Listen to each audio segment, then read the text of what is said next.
And Elohim said, Let there be lights in the firmament of the heaven, to divide the day from the night, and let them be for signs, and for seasons, and for days, and years. Genesis 1:14.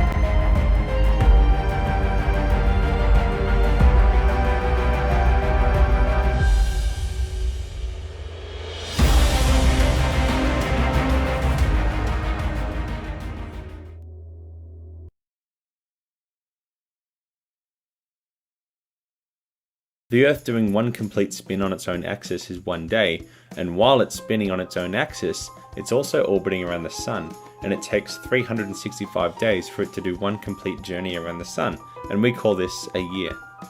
It actually takes a little bit longer than 365 days for us to make this journey around the Sun, which is why every 4 years we add an extra day into our calendar, and we call that year a leap year. I also want to talk about the seasons, and the seasons are caused by the Earth's tilted axis. As you can see right now, in this model, Australia is tilted towards the Sun, and in fact that whole southern hemisphere is tilted towards the Sun, so that hemisphere is getting more direct sunlight and is therefore a bit warmer at this phase of the year than the northern hemisphere, which is tilted away from the Sun. But as we move to different phases of the year and different seasons, you'll notice that the northern hemisphere ends up facing towards the Sun, so that's experiencing more direct sunlight and warmer weather than the southern hemisphere, which is now tilted away from the Sun and is experiencing winter and colder weather. The last thing that I haven't spoken about yet is the Moon. The Moon orbits the Earth, and it takes about 27 days for it to do one complete orbit. So every year, it does about 13 laps around the Earth. At night, we can see different parts of the Moon based on how much light it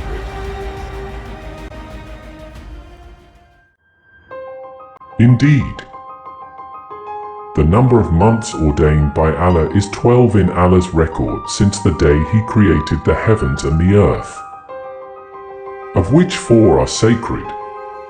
Qur'an 9:36.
Of all the constellations in the sky, did you know that 12 of them form a circle around the Earth?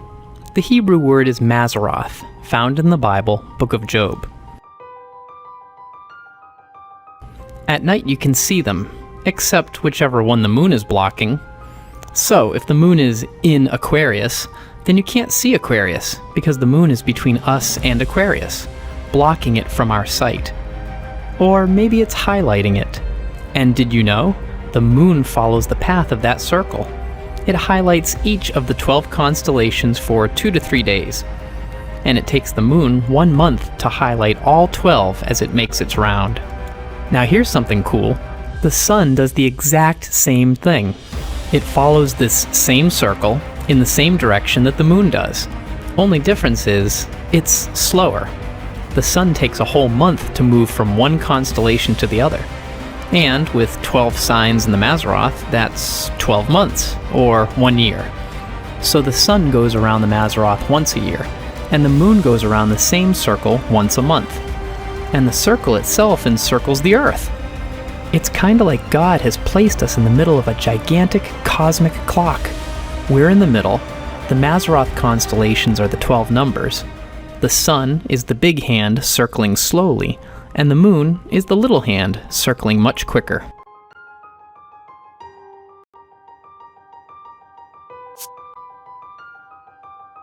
Let's summarize.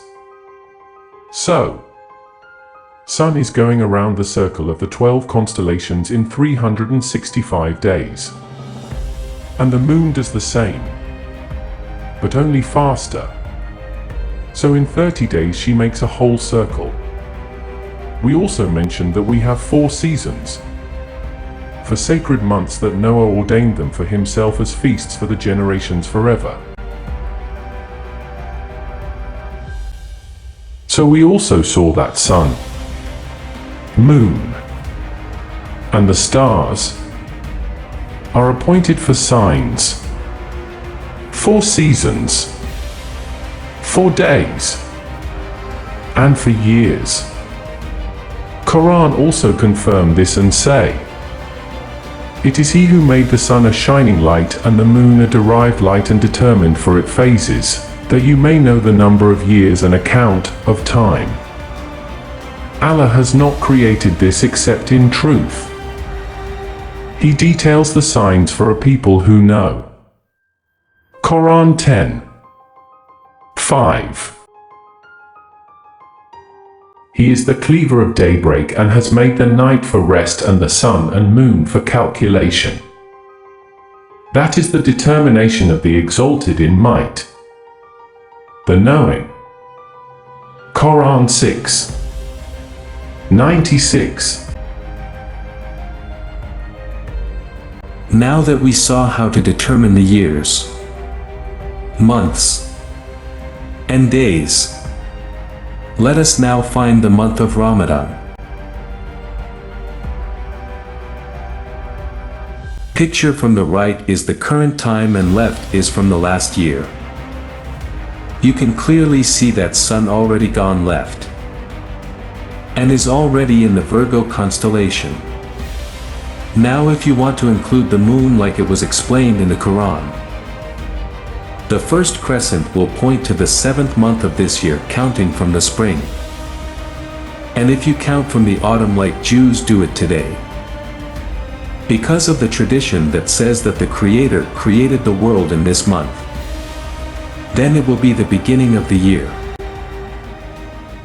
Now if you remember the traditional Islam call the beginning of the year Ras as-Sana. Let us read little bit more about this. Ras as-Sana, English.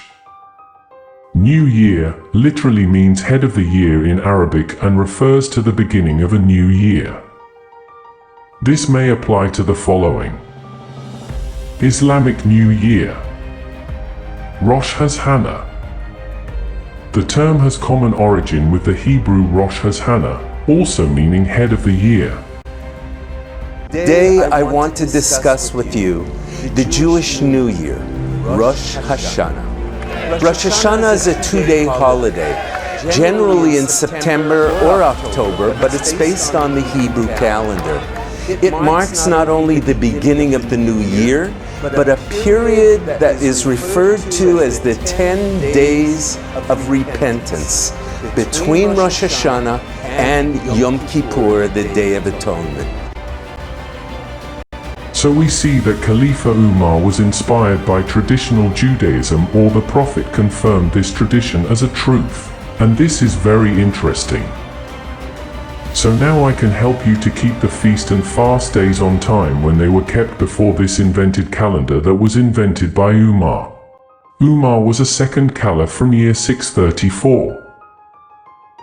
And in year 639 Umar started the Muslim calendar. The Prophet died 632. That means that he invented this calendar 7 years after the death of the Prophet. So now if we count from Jewish Rosh Hashanah, that is always in the beginning of autumn, we can see when was the month of revelation that the Quran called Ramadan.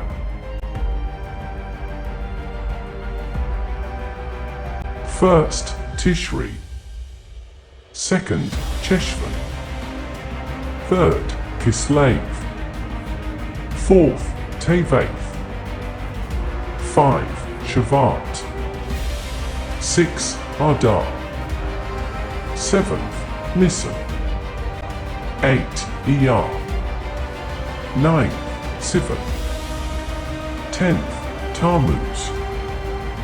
11th, AV. 12th, Elul. So we can see that the month that Judaism calls Sivan was the month of the revelation of the Qur'an. But this is also interesting because according to the Torah, Sivan was also the month when the Torah was revealed to Moses. And according to the Book of Jubilee, this was the month when the Creator made the covenant with Noah and Abraham. And in that book this month is known as Month of the Oaths. I hope this helped those with open mind. Peace and blessing from the Creator.